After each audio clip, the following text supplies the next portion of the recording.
Hi, I'm Tracy. Thank you for coming.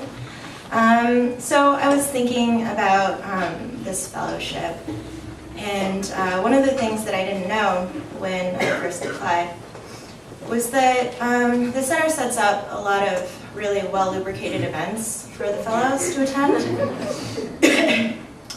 And one of those is the First Novel Fete, where they award the First Novel Prize. And this year, at the First Novel Fete, Noreen introduced me to Ian McEwan.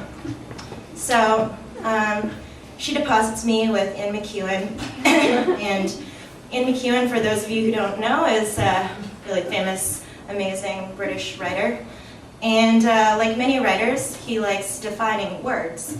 So I've been deposited, and he looks at me and he said, "So, what's an emerging writer?"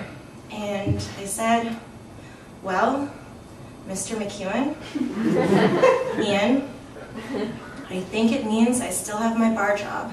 But what I should have said is that I got to enter into a really incredible literary community at the Center for Fiction, who have provided me with many opportunities and have introduced me to some incredible people also, like the 8 other fellows, my new lifelong drinking buddies, and also like Kathy Belden, Hannah Tinty, and PJ Mark, who so graciously dazzled us with their wit over dinner.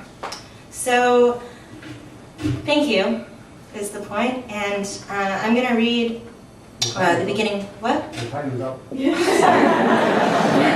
Well, I'm last, so I thought I'd push it. So I'm going to read part of a story called Who Can Shave 13 Times a Day. There's this woman I see, usually once a week, but sometimes more, who is lately always telling me about her husband. He was a negative force in your life, I tell her. But he did it so positively, she says. I'm not easy on her. I've been seeing her for years. So far as she says, the guy was a lazy lump with a guitar and a part-time job where he had to wear a name tag. So I tell her that some men are like hair. They need to be cut off to grow back stronger. And I tell her that these are her best years, and there's only so much makeup can do for you. She should sign the papers and go back to going by Miss. I think Margarita appreciates the honesty, or else we've had a relationship too long for her to find someone who knows her like I do. The texture and cowlicks, the inky kinks, the volume where it gets to be too honky-tonk for her, though I call it Bridget Bardot. Anyone you want, I tell my girls. Just tell me who, and I'll make you anyone you want. And these days, generally, she is not aiming Bridget. Most of my girls come from next door being the topless spot. They want me to blow them out or sew the hair extensions in extra tight so they don't lose them whipping around the pole. They want highlights and dye jobs and to look good enough that the creeps are worth it. Margarita used to be one of them, but now, bless her, is a nurse. I lose most of them when they stop dancing, but there are some who still come around, new nurses and lawyers and homeowners. Jolene, you're a catch, the loyal ones explain.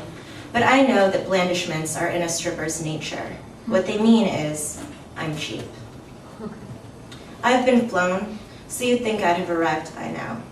A few years back, a production company bought me a plane ticket out to Hollywood so I could make the stars' faces. I let my sleeping dog boyfriend lie in the bed he made for himself and packed my gamut of skin tones in powder, cream, and sheer formula form. I touched famous faces by day and looked at their pictures in magazines at night. It was like being in a movie, but tactile. Then, Pink Eye took a week out of filming, and I was the one carrying the infection in my compacts, they said. I bought a ticket to New York City, and the salon took me when even soap operas wouldn't. I didn't tell the girls a new look would change their lives. I told them, if it looks like a duck, it must be a duck, and left the walking and talking up to them. But it's true. For example, when you have a gap between your two friends, people assume you're dumb or trailer. This was one problem I had until recently, so I saved up several years and bought myself a mouthful of metal. I say, you don't have to put up with anything you don't want to, even if it's a part of yourself. I've dropped girls who made appointments and didn't show. You see, it's not really what they're doing, it's what I'm not doing. When they don't come, I'm not cutting, and when I'm not cutting, I'm not being a woman who pays her own bills. A few weeks ago, though, I didn't even get a cancellation from one of the former next door girls. I had a name penciled for the Saturday last cut, and she never showed. Earlier that morning, I'd gotten my braces tightened. It was the first time, and I hadn't counted on my mouth getting so cut up and stringy like crab meat. I'd go in the bathroom to spit blood-pink saliva. Not a bite did I eat, and still I was tasting myself. Everyone else had their hands in people's hair. "There's blood in my mouth," I complained to Celeste, the receptionist. She ducked her head and looked side to side, as though she was about to cross the street. "Like, murder?" she whispered. "What have you done, Jolie? Why? Just tell me if anyone comes in. That girl is some kind of savant."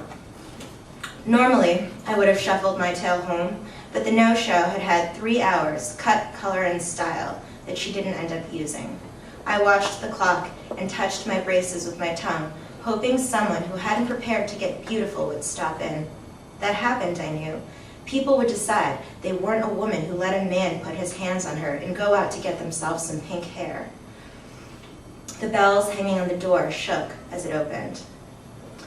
The ones I took were a new pair, snotty girly homos, whose hook at the club was that they were sisters. They wore matching dresses sized like scarves that let their holes hang out. Mickey and Minnie, they called themselves. I think of them as the rats. I don't care what the hell gets anyone's bread risen. I just didn't like how they acted like they tricked the system. I combed Minnie's hair while her fake sister sat flipping through the Die Swatch book.